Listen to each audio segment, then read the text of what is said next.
Formal na binuksan ng pamahalang lungsod ng Quezon City ang bagong skate park at lawn tennis court sa Quezon Memorial Circle. Ang 3,758 square meter skate park ay idinisenyo para sa mga baguhan at profesional na skateboarders kung saan maaari silang mag-ensayo at magdaos ng competitions o events. Ginawa ang skate park sa pakikipagtulungan ng Pinoy skateboarders at may mga upgraded lighting at drainage system para magamit sa buong taon. Kasabay rin dito ang pagbubukas ng dalawang bagong outdoor tennis courts na may kabuoang lawak na 1,198 square meters. Ayon kay Quezon City Mayor Joy Belmonte, layunin ng proyekto na magbigay ng ligtas at inclusive na espasyo kung saan maaaring maipakita ng mga kabataan ang kanilang talento at manatiling aktibo.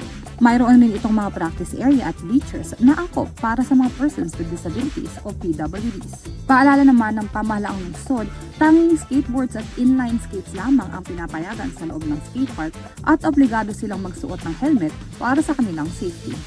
Samantala, kinakailangan din na pumirma ng waiver bago makapasok sa pasilidad, habang ang iba pang guidelines at fees ay iaanunsyo sa opisyal na social media pages ng lungsod. Para sa DZRH TV, ito si Mika Ariar, una sa Pilipinas, una sa Pilipino.